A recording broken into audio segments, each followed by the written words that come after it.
Welcome to Triangulum Treks, Field Notes in Astrophysics.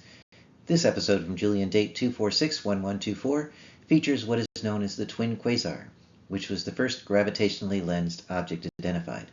Find more episodes on our Triangulum Trekker 33 YouTube channel. You can also find links to these videos on our website, triangulumtrekker33.com. I captured the images in this video with my Celestron Origin telescope on March 24th, 2026.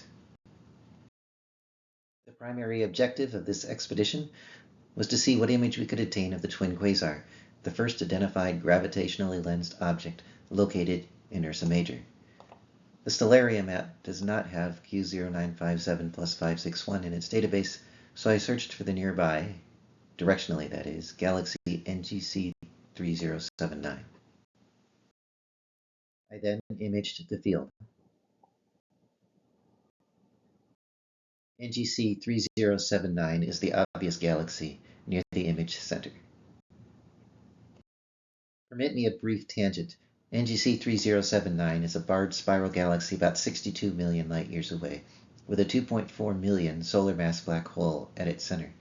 A bubble of hot gas at the center of the galaxy is formed by streaming particles from a burst of star formation.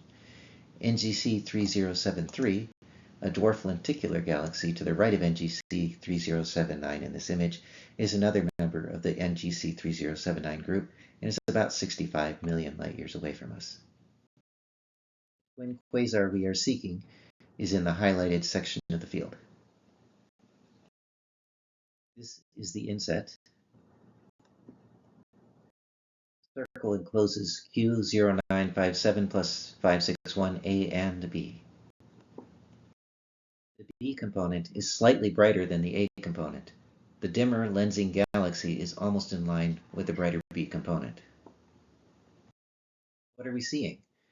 You may recall that Albert Einstein published his famous paper on special relativity in 1905, and a decade later, in 1915, published a paper on general relativity, which is the theory applicable here.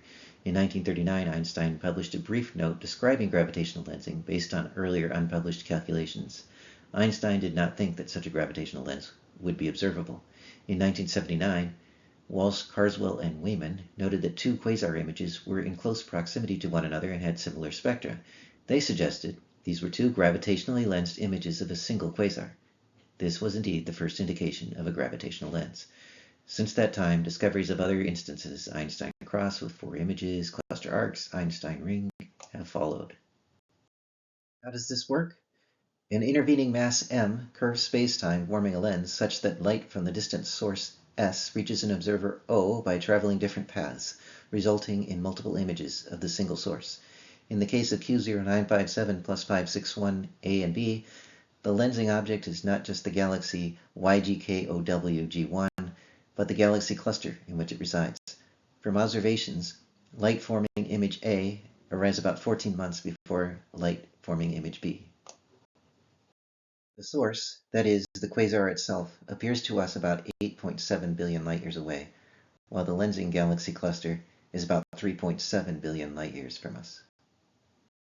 Two images A and B of the source quasar have visual apparent magnitude 16.7 and 16.5 respectively, brighter than the lensing galaxy.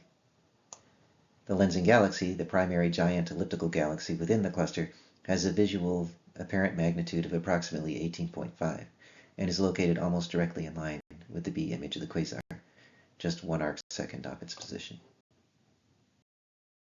In the end, we were able to capture 2 images of a single distant quasar with the help of gravitational lensing.